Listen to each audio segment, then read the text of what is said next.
ci wàllum li nga xam ne nii moom mooy wàllum mbëkk mi yaakaar naa ne gis nañ nga porté ci mbubb mu am solo yow ak sa waa ji Diegane ndeysaan di si porté lu am solo tey loolu lan nga ciy sensibiliser waat xale yi. waaw foofu sunu combat la ñun jeunesse bi comme ni ko président Diegane defee fële ca Kafountine ñun noonu lañ mën fas yéene xar suñu tànku tubéy defee ko noonu ndax kan mbëkk mi vraiment boo toogul ak ku dem. yow du la intéressé bërki démb wallahi laa taxaw ku dem mais nee na ma vraiment tons li ñu lay wax si li dee lu néew la mun ma da ngay dugg ci gaal gi daw ngay seen gaal sa côté mu leer ni mu ngi suux am na lu nu gisut lu garaaw ci géej gi te loolu suñuy rakk yu dee la suñuy jarbaat yu dee la suñuy doom yu dee la.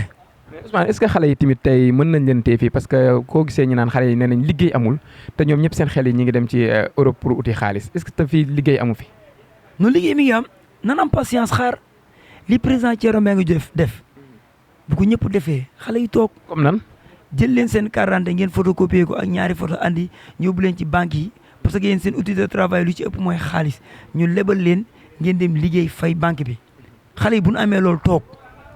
foog ñu créer ay emplois des jeunes. mais est-ce que xale yi tamit ñi ngi am 100% gëm-gëm boobu nga xam ne nii bu ñu demee ci banque yi ñu jox leen. président Diomaye loolu la leen gëmloo premier ministre Ousmane Sonko loolu la leen gëmloo. mais gëmloo ak jëf dafa wute. non ñi ngi jëf. comme que gouvernement bu bees la vraiment nañu am patience xaar tuuti élection député yi jàll ñu xool fan lañ jëm ak ndaw ñi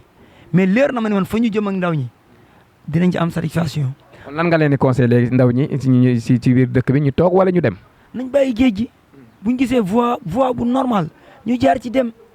mais géej gi képp ku dul liggéey ci jën xamoo luy gaal du la maanaam doo ci inquiété wu mais ku xam luy gaal xam luy géej vraiment doo yeb géej nañ def ndànk ànd koog dal sunu yaay yi sonn nañ suñu papa yi sonn nañ na di wër nit 1 an mënoo koo gis kooku ñàkk nga ko. vraiment amutoo ci yaakaar te géej gi ñuy mbëkk di topp géej gi di dem mën nga dem ba àgg Europe doo gis liggéey te fii vraiment ñun demuñu fenn ñu ngi toog di sant yàlla bu ñu amee fukk yóbbu kër ga bu ñu amee juróom yóbbu kër ga loolu la ñuy conseillé suñuy rakk ak suñuy jarbaat ba keroog ñuy gis voie bu baax bu ñu gisee voie normal ñu jaar ci dem du ma ne Europe a dàq fii de mais am na ñu toog fii di gis seen bopp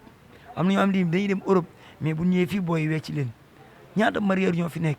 yore seen oto di liggéey li may ñaan état nag mooy mu dimbali xale yi te bàyyi patron yi ñuy jox oto yi dañuy seetlu ni oto yi mareyeur yi à chaque fois les mêmes personnes lañ koy jox nañ ko jox ndaw ñi nañ jox xale yi gën a suufee